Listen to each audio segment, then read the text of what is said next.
Programme আমি দেখেছি।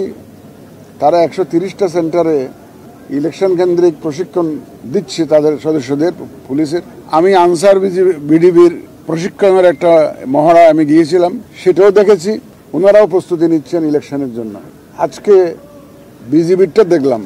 আমাদের প্রত্যেকটা আইনশৃঙ্খলা বাহিনী যে কমিটেড এবং তাদের যে একটা বলবো যে প্রস্তুতি এবং তারা যে একটা দায়বদ্ধতা জায়গা থেকে তারা যাতে সঠিক দায়িত্বটা সঠিকভাবে পালন করতে পারে সেই জন্য তারা তাদের সদস্যদেরকে তারা তৈরি করছেন।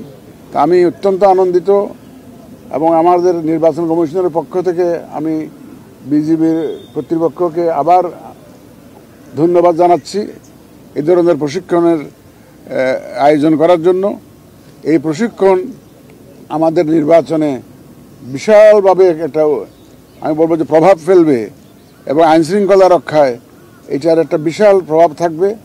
আমি আশা করি এই সব আইনশৃঙ্খলা বাহিনী মিলে, আমাদের সাংবাদিক ভাইয়েরা মিলে, এই যে আমাদের প্রায় 13 কোটি ভোটার মিলে আমরা যে জাতিকে যে ওয়াদা দিয়েছি, আমরা এই যে একটা সুন্দর সুষ্ঠু নিরপেক্ষ নির্বাচন উপহার দেওয়ার জন্য আমরা সেটা ইনশাল্লাহ সবাই মিলে ইনশাল্লাহ অর্জন করব এবং ডেলিভার করব, এই প্রত্যাশা রেখে আমি আমার বক্তব্য শেষ করছি।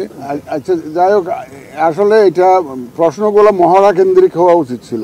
এখন আপনারা তো লার্জার কনটেক্সটে প্রশ্ন করছেন আমাকে। এটা একটা নমুনা হলো যে আইনশৃঙ্খলা পরিস্থিতি, আমি বলবো না যে একটা পারফেক্ট লেভেলে চলে গেছে, এটা বলবো না, বাট আপনারা 5ই অগাস্ট 24-এ দেখেছেন কি অবস্থা ছিল, আর এখনকার অবস্থা দেখেন, তুলনা করে আপনি তো সেফলি ঘুমাইতে পারছেন, সেফলি আসতে পারছেন তো, এখানে পথে তো কোনো অসুবিধা আপনার হয় নাই। তো সুতরাং যেন এটা তো আরো ইমপ্রুভ করবে গ্রাজুয়ালি, এবং ভোট আস্তে আস্তে, ভোটের তারিখ আস্তে আস্তে দেখবেন যে everything is falling in line এবং সবকিছু ঠিক হয়ে যাবে। আমরা তো আইন শৃঙ্খলা বাহিনীর সাথে কথা 30 তারিখে বোধ না, 30 তারিখে আবার বসছি উইথ স্পেসিফিক প্রপোজাল সব, এবং ওখানে সব ডেভেলপমেন্ট স্ট্র্যাটেজিটা ফাইনাল হবে। এবং আপনারা দেখবেন যে সব কেন্দ্রে আর্মি দাবি করছে এরকম। দেখেন, পুলিশ আমরা ধরেন 2 জন পুলিশ দিতে পারি, 3 জন আনসার দিতে পারি, আর্মি 1 জন 2 জন এরকম দেওয়া যায় না। আর্মি তো তাদের একটা কন্টিনজেন্ট হিসেবে তারা মুভ করে। তবে আমরা এই ব্যাপারে সম্পূর্ণ ওয়াকিবহাল এবং সচেতন, যাতে শান্তি শৃঙ্খলা যাতে রক্ষা করেই আমরা যাতে নির্বাচনটা সুষ্ঠুভাবে করতে পারি।